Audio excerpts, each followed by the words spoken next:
नमस्कार विद्यार्थियों। जैसा कि आप जानते हैं कि स्कूल में अवकाश चल रहा है लॉकडाउन की वजह से, लेकिन सरस्वती विद्या मंदिर विद्यालय ने आपके लिए ऑनलाइन क्लासेज प्रारंभ की है। सबसे पहले तो मैं आप सभी छात्रों को बधाई देना चाहता हूं कि आप कक्षा 11वीं से क्रमोन्नत कर कक्षा 12वीं में आ चुके हैं और आज हम कक्षा 12वीं के पाठ्यक्रम के बारे में कुछ चर्चा करेंगे। सबसे पहले तो विद्यार्थियों को अपने पाठ्यक्रम के बारे में जानकारी होना अति आवश्यक है। तो पाठ्यक्रम के अंदर सबसे पहले होती है अपनी पाठ्य पुस्तक। अब पाठ्य पुस्तक 12वीं कक्षा में कितनी है वो अपने को सबसे पहले पता होना चाहिए। अपने पाठ्य पुस्तकें हैं 3। पहली पाठ्य पुस्तक का नाम है सृजन, दूसरी है पीयूष प्रभा, तीसरी है संवाद सेतु। अब इन तीनों पाठ्य पुस्तकों के अंक बार है वो निर्धारित किए हुए। जैसे सृजन प्रथम पुस्तक है जिसको मुख्य पुस्तक कहते हैं, 32 अंक इसके बार निर्धारित किए गए हैं। ठीक है, इसके अंदर पद और गद्य 2 प्रकार के भाग दिए गए हैं। पद भाग है वो उसमें 9 पाठ और गद्य भाग उसमें 8 पाठों का समावेश किया गया है। उसके बाद है दूसरी पीयूष प्रभा जिसका अंक बार है 12 अंक। ये पूरी पुस्तक गद्य भाग के अंदर ही है जिसके अंदर अपने को कहानियाँ और कुछ निबंध पढ़ने को मिलेंगे। तीसरी जो पुस्तक आती है वो भी महत्वपूर्ण पुस्तक है संवाद सेतु, 12 अंक की है जिसके अंदर अपन पढ़ेंगे टॉपिक आएंगे अपने समाचार लेखन, साक्षात्कार, पत्रकारिता, वार्ता, रिपोर्टाज, डायरी, यात्रा वृत्तांत, ये सारे टॉपिक होंगे। इन टॉपिक के ऊपर अपन डिस्कस करेंगे और ये पुस्तक है वो 12 अंक की निर्धारित की गई है। यानी 80 नंबर पूर्णांक जो 80 नंबर का पेपर आता है, आप भली बात जानते हो कि कक्षा 12वीं में 20 अंक के 17 अंक जाते हैं। यानी ये जो अपने पाठ्यक्रम होगा ये 80 अंक का निर्धारित किया गया है। 56 अंक की पुस्तकें आ जाएगी। उसके बाद व्याकरण। अब देखो व्याकरण जो होती है उसके अंदर अपने को महत्वपूर्ण जो टॉपिक है वो आपको ध्यान देने हैं, अपठित गद्यांश एवं अपठित पद्यांश। ये टोटल 4 अंक के आते हैं जो 8 अंक के अंदर विभाजित होते हैं। ठीक है, उसके बाद ये हो जाने के बाद अपन देखेंगे व्यवहारिक व्याकरण और रचना। अब ये भाग है ये 16 अंक का भाग है। अब इसको वापस छोटे छोटे भागों में विभक्त किया गया है। जैसे पहला भाग अपने आएगा भाषा एवं लिपि, कि भाई अपने यहाँ पे जो भाषा है वो किस प्रकार की है, भाषा के बारे में पढ़ेंगे।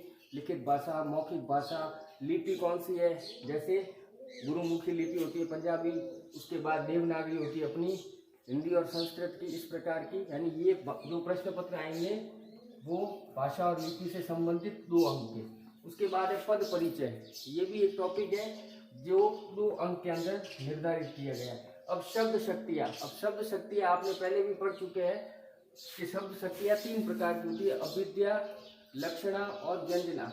अब इसके बारे में अपने को प्रश्न पूछे जाएंगे 2 अंक के।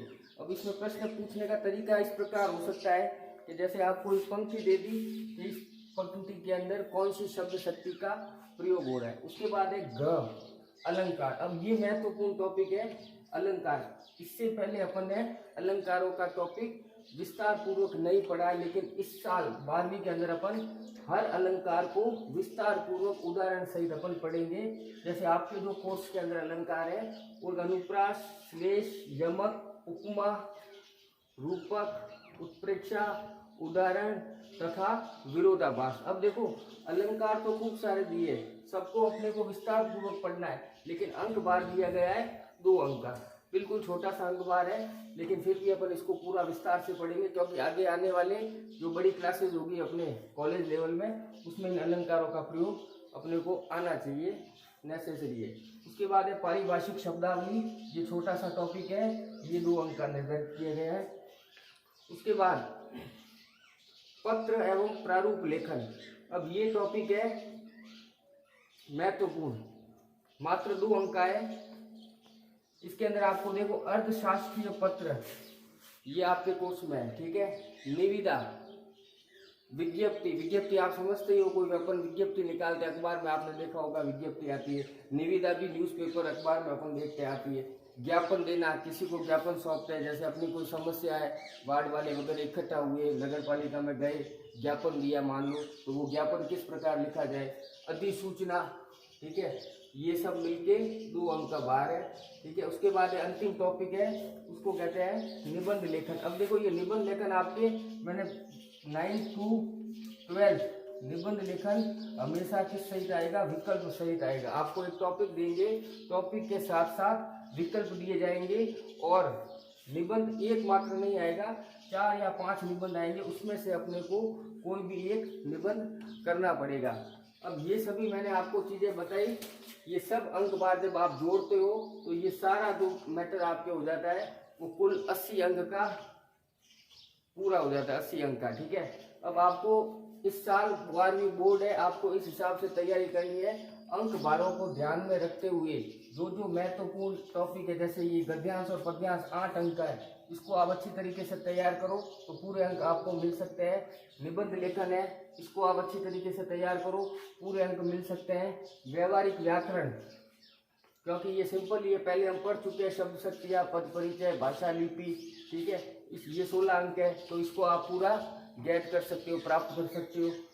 मुख्य चीज़ें अपने को सीखनी है तो वो पाठ्य पुस्तक है। पाठ्य पुस्तक पढ़ने का तरीका देख लीजिए कि पाठ्य पुस्तक के अंदर जो पाठ होते हैं उन पाठों को ज़्यादा से ज़्यादा बार बार पढ़ते रहो, क्योंकि जितनी बार आप पाठ पढ़ोगे वो पाठ अपने दिमाग में उतनी बार सेट हो जाएगा, तो अपने को प्रश्न हल करने में किसी भी प्रकार की समस्या का सामना नहीं करना पड़ेगा।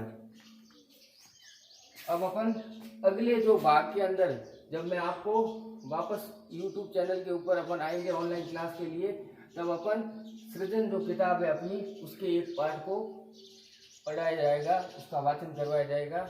अब मैं आप सभी छात्रों से कहना चाहता हूँ कि घर पर रहो, सुरक्षित रहो और ज़्यादा से ज़्यादा YouTube चैनल को लाइक और सब्सक्राइब करो। धन्यवाद।